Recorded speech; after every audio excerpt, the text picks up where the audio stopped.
Magandang gabi, kamanukan. Nandito tayong muli. Ngayong araw na to is April 24. Bali, magkakandling po ako kasi malapit na po ang expected date na mag-hatch ang mga itlog na nandito sa loob ng aming DIY incubator. Sinalang ko po itong mga itlog na to nung April 10. So, expected po ito na mag-hatch is 21 days. So, May 1 ang expected namin. Pero sometimes, meron early hatching na tinatawag po. So, ito po, naka-ready na po ang aking candling na gamit para makapag-umpisa na po tayo mag-candling. Actually po itong mga itlog na to is nasa 2 trays po, 60 na eggs. Ito po yun, naka-ready na pa yung yung 2 tray. At kung meron pa po akong makikita dito na mga hindi fertile is tatanggalin ko po. Pero may natanggal na po ako nung una.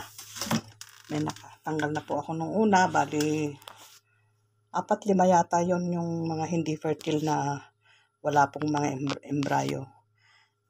Bali i-check ko ulit po baka para makasiguro tayo na hindi po yung bang pumutok sa loob ng incubator para po hindi madamay yung mga itlog, para hindi po sila ma-contaminate. Tatanggalin natin kung meron pa tayong masisilip na mga unfertile eggs. So, mag-umpisa na tayo mga kamanukan. Bali, papatayin ko na po itong ilaw. So, ipapakita ko po sa inyo kung paano po mag-candling. At ito nga po pala is, bali ito po is pang-4 na po namin na mag-incubator. Yung mga nauna na po is meron na po nasa free range na po. Yung 2 na po yung may free range and meron na rin po nandyan sa may brooding pen. Kapag nag-hatch na po ito, yun po ang ililipat namin itong mga sisiw na nandito. Kung may mag-hatch, ililipat ko na po sa brooding pen. And then yung nasa brooding pen, ilalagay ko na po sa kabilang kulungan. Bali nasa 30 na sisiw na mga 3 weeks old po. So, ito po mga kamanukan, i-ready ko na po. Papatay na natin yung ilaw. And bali wala po kasi mag-video sa akin, kaya ipapatayo ko na lang po muna dito. Yan.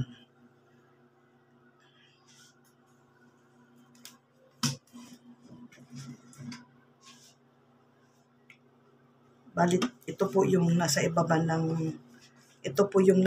ng incubator, yung maliit na tray.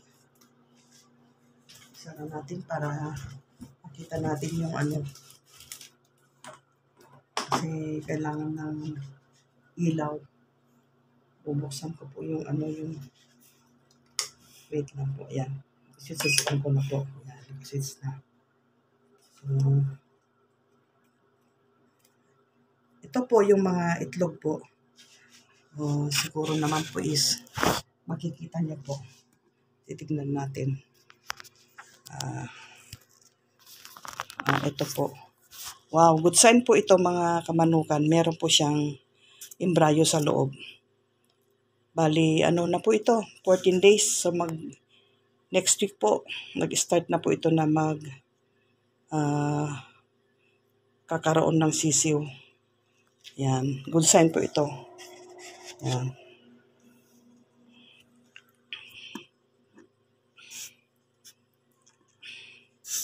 Ganun din po ito. Ganon din po ito, meron din po siyang embryo sa loob.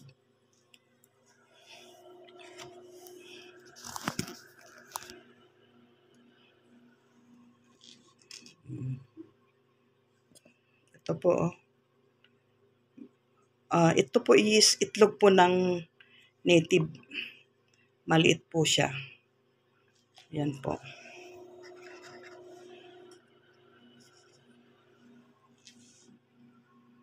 Ayan, meron din po itong embryo na almost nabubuo na sila.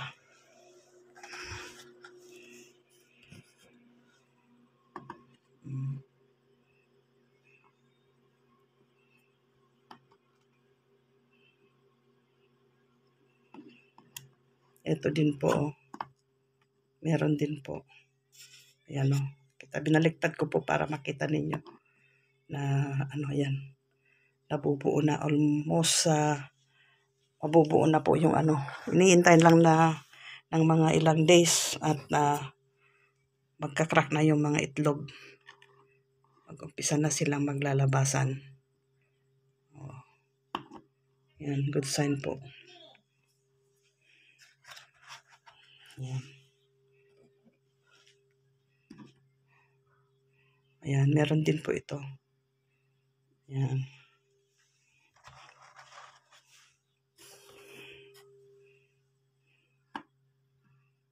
Yan, meron din po ito. Yan. Kasi meron na po ako dito nung una ko pong nagkanling. May tinanggal na po ako ditong mga hindi po fertile. Mga bugok po. So, yes, ito po. Malaki po yung sisiw. Brahma po siguro yan. Yun, Brahma. Brahma nga po yun.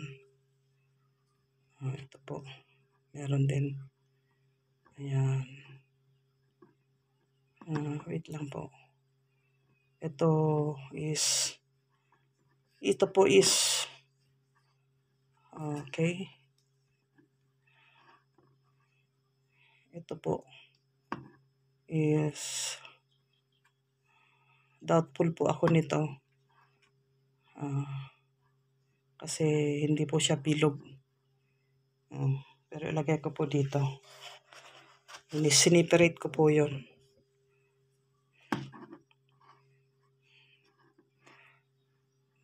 Bali po pala, mga kamanukan, nag-start ako na magmanok nung December po. Meron lang po akong 5 inahin. Yung mga 5 inahin is bali 3 lahi po. Isang Brahma, 3 kabir, saka isang ang tawag nito, kabir, saka isang native. Meron din po. At saka 2 tandang po. Yung tandang po is isang tandang na kabir, at saka isang tandang na yung isang tandang na anong lahi ba yun? Ang sabi ni lakay ko. Ito po is no good sign po. Pugok po ito. Actually, meron po siyang X mark. Ayan, sabi ko, nung una kong nagkanling, i-test ko lang na lang ulit. So, ito is wala po. As in, wala po akong nakikita na nabubuo. Kasi 14 days na siya eh. So, kailangan ko na po talaga itong i-separate. Kasi mahirap na po. Kasi baka pumutok po sa loob ng incubator. Kung pumutok is ma-contaminate po yung mga itlog po. So, i-separate ko na po yan. Yun.